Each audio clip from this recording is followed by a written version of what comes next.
Welcome to the Versatilist, a podcast supported by the Immersive Learning Research Network. As always, I'm Patrick O'Shea, Associate Professor of Instructional Technology at Appalachian State University. Each week, I'm joined by a guest or guests for an informal conversation about how their work fits into immersive learning. This podcast is meant to provide an opportunity to talk about their work in a more natural manner than is offered by a journal article or a chapter. With me today is Berk Anbaroglu, who is an assistant professor in the Department of Geomatics Engineering at Hacettepe University. Welcome, Berk. How are you? I'm very well, thank you, Patrick. And Absolutely. you? Yes, I'm so excited to talk with you because the research that you're doing is kind of really aligned with my interests as well. And you're taking it from a different direction. You're more of the you're on the computer sciences side of it, whereas I'm more on the pedagogical side of it. But let me just really quickly, I'm going to read out the title of the article that I read that brought you to my attention, and then we'll just start the conversation from there. I'll ask you to tell me about it. So you'll also have to correct my pronunciation if I get this wrong. Okay, So the article is titled "Which Way is Yildiz Amphi? very good. Augmented reality versus paper map on pedestrian wayfinding." So I I must admit I'm not very adept at Turkish. So if I've mispronounced anything, please correct me. It's very good. It's very good, Patrick. Thanks. So tell me about this work. Okay, What is this paper about? and thank you very much, Patrick, for inviting me here. It's a pleasure and honor to be here. The paper is about us investigating whether augmented reality improves wayfinding if we have the points of interest. We just have points of interest, and it might correspond to conference rooms or lecture halls where one academic might just come to our campus and he or she might want to navigate. So, and that paper map bars might be given. And also we might have also an application where all those points or those lecture halls are, they are on the augmented reality map, let's say. And we wanted to see whether how long would it take for participants to show the direction of the query point in by using the paper map and also by using the AR view, let's say. So we had around, let me just remind myself the number of points. Um, I think we had around 13 points 13 points located across around the campus, and uh, 12, sorry, 12, 12 points. And we asked randomly, we randomly picked these points and asked the participants to show the direction. And we also wanted to see whether the shown direction is correct or not, because in the map view, if we are looking at the paper map, it might be possible that the participants might show a wrong direction because of there might be the navigational cues might not be that obvious to the participant. So, but we haven't really we haven't measured it, but not precisely. We haven't really put it on the paper, and we know that some people really had a very, I mean, they had a very wrong direction estimation, like more than 90 degrees. Right. So we have also spotted such contexts, such situations also happen, but and also the points were fixed. I mean, the AR view was quite simple in that sense. We just had the points, and we just want to ask the participants to just look around with their phone, with our phone actually, and then just say okay. And once they found the point, they will just okay, it's on that way. Yeah. And we asked the participants some questions about their familiarity with the campus and whether how they usually find their wayfinding and whether they have ever used AR for wayfinding and so on. And the second part of the experiment was about it's an online experiment basically. And on this online experiment, we asked the participants around the world. Maybe this is a good opportunity for the newcomers to join. If, Sure. I mean, the readers of the paper. to see which one of the different ways to visualize the points is preferred. So we can visualize the points by their size. If they are closer to us, to our given location, then the points might be displayed a little bit larger. And if they are more distant, the point would be smaller. Or we can use a color code depending on the distance or depending on the type of the point of interest, whether it is a cafe, whether it's a restaurant, and so on. And we have investigated the differences. Mhm. And I think the exciting thing is that now Google has launched its AR view in beta version. Now I'm testing it with my phone in Turkey. Nice. It's a little bit more recent in Mhm. Turkey. I mean, I read the news in the US. I think it appeared almost last year, Mhm. but now I mean it's quite new to us. So Yes. I'm really experimenting myself, moving around my phone. Yes. Yeah, so I'm really excited by this because I did some when I was first working on augmented reality, I was doing some work with a museum that was called that was in San Diego. It's called Museum in the School in the Park, and there's a location in San Diego, California that is it's called Balboa Park, and it's just museums after museum after museum, and they've got this institute this program that brings students from their home schools to have school in the park there. And I was working with some of the museums there to build augmented reality games, and we were really focused on points of interest. And this was early days, so I was using I'm not even sure if this is available anymore, but I was using an application called Layar, Layar, and I had to have a separate POI server set up to serve the game that we wanted to play. And so I'm really excited by this because it seems like what you're doing is trying to make this a little bit easier to create and to test. Is that am I misunderstanding what your goal is here? The goal, I mean, the technology that we have used, we have seen layer in different publications, but the technology we have relied on, the technologies, let's say, was Unity, the map engine, sorry, Right. the game engine, the Unity, and Mapbox. Hmm. Mapbox is Unity extension, software development, let's say. And I wouldn't say it really makes it easier. I mean, in terms of programming, the team that we have worked on it, they had quite a difficult time to make all those arrangements because Hmm. we are quite new to Unity environment and also the Mapbox Hmm. environment.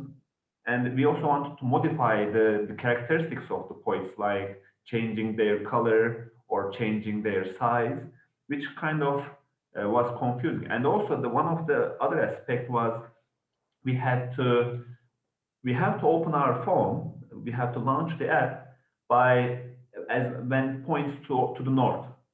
So Mm. it needs calibration. We Okay. kind of calibrated it before presenting it to the participants, but it really requires calibration, which is actually an important research area as well. But our question was whether, I mean, if you are, because it's obvious that if you use AR, it would be better for us to not get lost, find our way. We Right. will know that it is this way, not like, oh, it's this way, I'm walking on that way, and Right. probably I won't really get lost as long as it is correctly calibrated. And but the problem with AR, what we have seen is that once there are lots of them, once there are more points, then a person can probably uh, like understand and analyze. It will be complicated. There will be lots of points and explanations beneath them, which is I think an issue. Hmm. So it should be much more specific. In the Google Maps example, you have to find the location, your destination, and it's only available in the pedestrian navigation, so you cannot really drive. So which is safe as well, and it's just one point. So you Hmm. find it on Google Maps, and then say, okay, navigate, and then we are in the AR mode. So I wouldn't really say it makes navigation easier, but it might make. I think we really need to search it more because we didn't have the that interactivity. Hmm. Like the points are there, like all of Right. the points would be there, and which is I think which makes things a bit complicated. Yeah. It seems like there's a distinction to be had here between knowing where you want to go, knowing an item you want to find, and then using the tool to work your way there, or using the tool to explore your environment to see what's available. That's Exactly. different. It's a because the presentation of information would be very different in that case. You've got a very streamlined approach if you say, I just want to get to the cafe, you point you and your your tool just walks you there. Or you say, I want to see all of the cafes in my environment and pick which one is the best and walk to that one. That's I can imagine that it would be a bit overwhelming to see that amount of information and make sense of it using your smartphone, for instance. That's right. I agree with that. In our case, we know where to go. It was the first one because we asked the participants, okay, can you please locate us this point? And the user would be, the participant would be navigating around and finding the point of interest. But definitely exploring the environment would be the key. And in that case, in that scenario, I mean, we have really have to work there. Yeah. I think So that's also very interesting. so you were asking them to find yield is amphi. Is that right? No, no, actually, Yıldızante is one of the iconic structures in our campus. Oh, I see. So it is known by everyone in our campus because most of the undergrads they take their courses there. There are lots of amphitheaters, so many lecture halls. I think around 15, maybe or Hmm. maybe 20. I don't know. In one big lecture hall, which Okay. has like I think two entrances, two like large entrances. So it's kind of an iconic structure. That's why we want to name it Yes. in our paper. But I mean, the number of points, varied. The points that we asked actually changed, and we didn't also we labeled the points different than the name of the departments, Hmm. just to make sure that because the participant might really know the location of the building and say, okay, it's this way, just to make it a little bit more confusing, Challenging. Yes. challenging, let's say. Yeah, we changed the name of the building, the points, so that it's really, I mean, the lecture hall. It was a lecture hall example, and the lecture or seminar room. Those seminar room, the name of seminar room is really an academic who had good ties, who had quite a reputable academic with that department. Hmm. So it's a bit more, let's say, challenging. Yeah. And we randomly asked the participants those points. So I mean, it can be 1 point on, let's say, Tunç Alp Özgen Kültür ve Kongre Merkezi, or let's say Hayrettin Gürbüz Seminar Salonu. So we can ask all of these points randomly. Yeah, quite honestly, if you're more interested in the wayfinding part of it, then you could just name the points anything. Like they don't have to have any real relationship to the environment. You can just say, look for Star Wars and Star Trek and Marvel and those kinds of things, and they would be able to use the tools to find them that way. Yeah, very similar.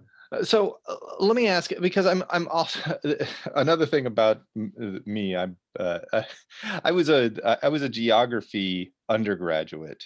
Um, that was my minor. I was a history major with an undergrad in geography. Wow. Specifically, I was very interested in cartography and Cool. map making, and so there's a lot of overlap between what you were doing and what my interests are. And so I'm intrigued by the idea of moving away from physical maps and towards these kinds of tools, because while I can see there's clearly they're easier to use. I think you found this in your own paper. Using augmented reality to find your way is a lot easier than trying to decipher a map. But I'm interested in finding out, do you think there's anything lost by losing those map reading skills? Is there something that's beneficial to being able to find your way using a map that you might be losing with augmented reality? Probably, I think you're right. Probably we are losing. First, probably we are losing our social skills. Like in Yes. Turkey, once we are lost or once we want to find our way, we usually ask, "Where is this?" Yeah. And people will say, even if it's the wrong direction, they might just point somewhere. So we'll go there, but I mean, it's social Mhm. at least. And also, I think we are partly losing our social aspect. I mean, as a let's say humanity, and also we are also losing the what was I going to say? I mean, technology might be also. I mean, Google has really prevented this, but it might be dangerous. Like because even a paper map might be even dangerous. But Google says if I was holding the phone like this while if I was holding my phone up and try to use AR to navigate, then the phone would give a warning, say while we are walking, don't use AR, Yeah. like something like that, which is quite nice.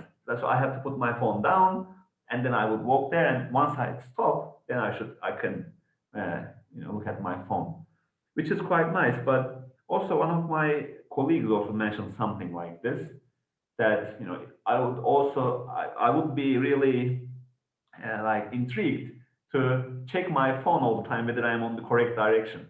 Yeah. Like, but once we are using a map, probably, and we also probably might be checking the map quite often. And as a professional, cartographers or geographers, let's say, I think they find, I mean, that is a little bit, I think, I mean, we can have now the technology allows us to do more Mm. than what we can, like Yeah.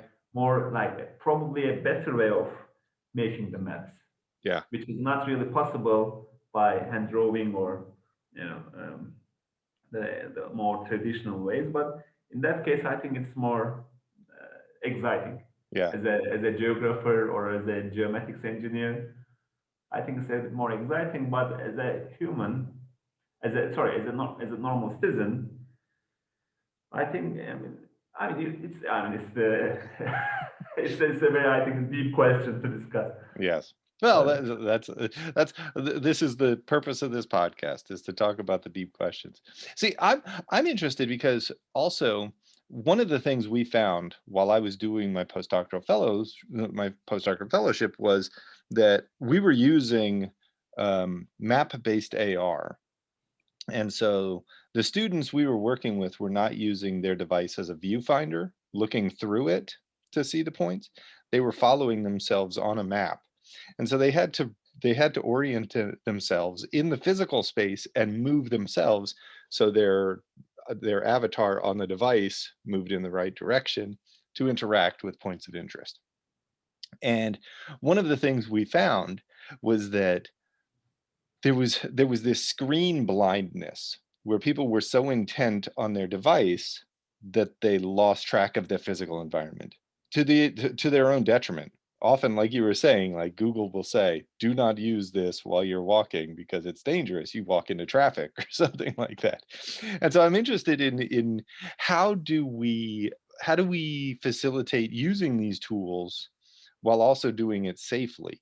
Um, how what's the next step here? Like if people are unfamiliar with their surroundings or are depending on looking at this thing to find their way, well, if it's a complex path, then they can't keep looking through their device or looking at their device if they want to stay safe.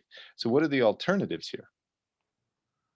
oh, I mean that's a question that I probably am quite not ready to answer. I don't really know. Well, But yeah, I mean, I'm not really expecting an answer, really, quite honestly. what I would say, I'm safety as a design. I did a paper. I think it's about um, what was its name? I mean, once you have a product, you really include those in the design of your product, in the design aspect of your whole product. Hmm. And like, I mean, safety is one of the critical things, as you said. And I mean, Google, I mean, as probably usual, made it correct, right? I mean, Yeah. they can their algorithms can understand that we are holding our phone up while we are walking, which is dangerous, and Yeah. they put that warning. But still, as a my first experience was while using the Google AR View was that it is kind of like you have to move your phone from left to right and keep on doing it until Google really calibrates your phone, your device. And that might be quite intimidating to others. Like if I'm Mhm. in a city, Right. if I'm doing something like this, then people might be going, "Oh, what the hell are you doing right Yeah. now?" So Uh, that is something that might be something to think about. Privacy is something important, and also, I might be doing this, but I might just be collecting photos and so on. So it is not really something we can be sure of, but I think with the technology again improving, I don't know. I remember Google launching its Glass, yes. Google Glass, and I think it's not there. No. It's people. Some people use it, Yeah. but it is not really commonly used. And the reason why I know is it's not private. Yeah. It it It's is. it's too overt. People are worried about those things. See, I tend to think that we lose out by focusing solely on vision as the means to convey information. I think, quite honestly, if I were walking to a location and I needed directions, it would be fairly easy for me to set my device and say, here's where I need to go, and then put it in my pocket. And if this gave me like some haptic feedback telling me, all right, turn left, turn right, those kinds of things. And you could do that by just saying, all right, if this buzzes one long buzz, that's a left turn. If it does a series of short buzzes, that's a right turn. And you can use that. And so you never have to even look at that because directions are basically that. Like it's a series of left or right turns or going straight.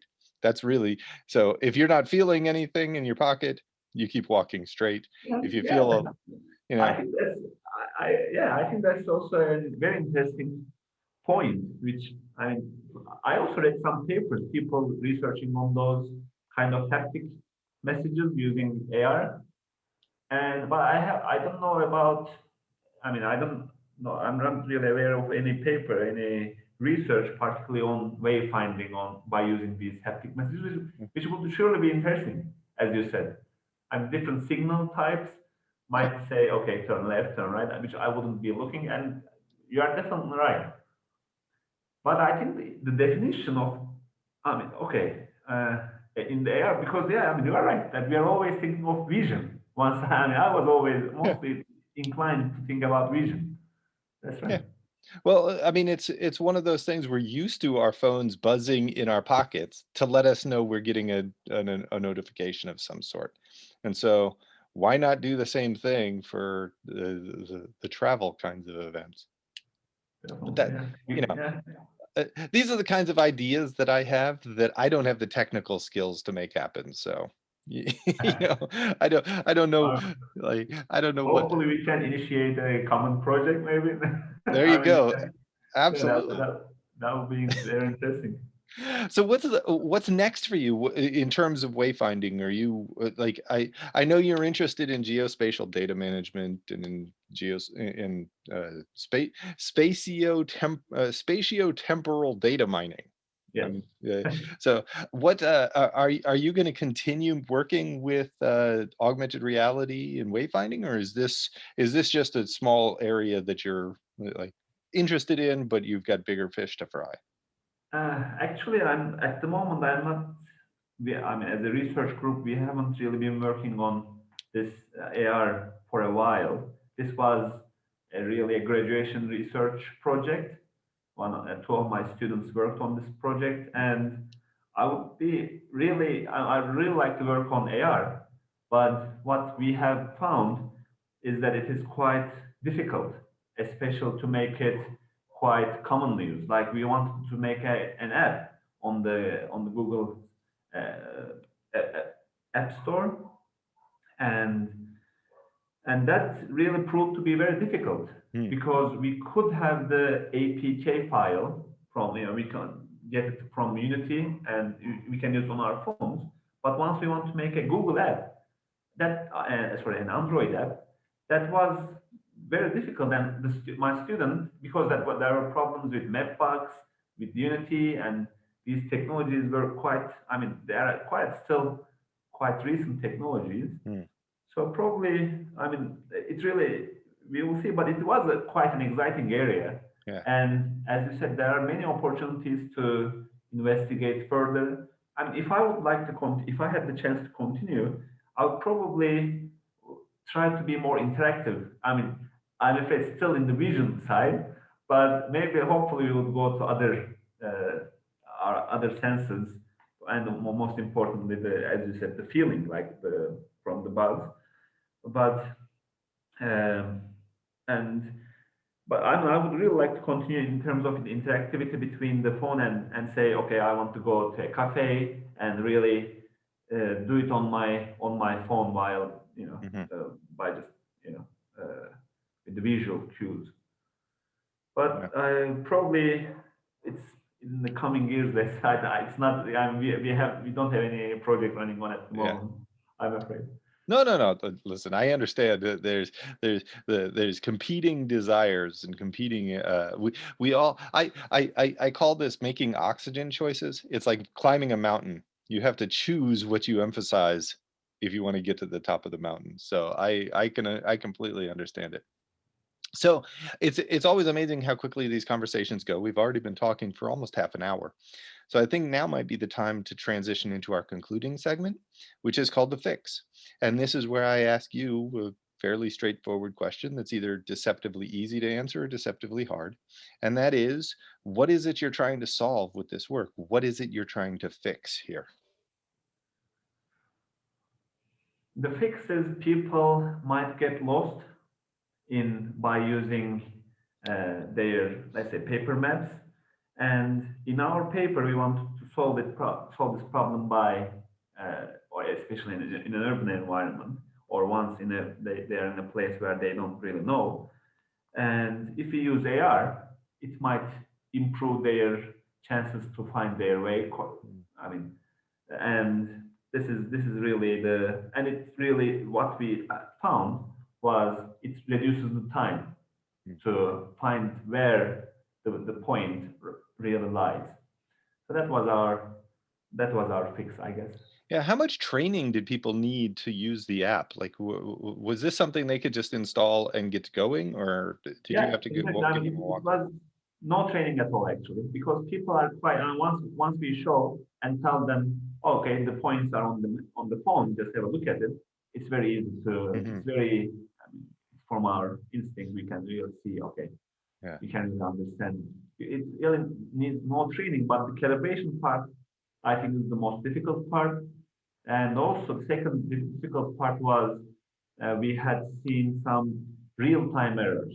Like in one of the videos that we asked the participants to evaluate our different visualization techniques, the point the point was first initially was at a given direction, and then it moved probably 20 to 30 degrees Mm. to the south because of the problem GPS errors. And these real-time errors are, I mean, I think would be the one to try to handle. Hmm. Yeah, GPS is always kind of weird. You've got to. It seems a little bit magical to me that we can find our way using that system sometimes. Not always successfully, by the way. That's another problem with these systems is we depend so much on them that we sometimes are led astray by them. My father tells a story about how he was trying to drive.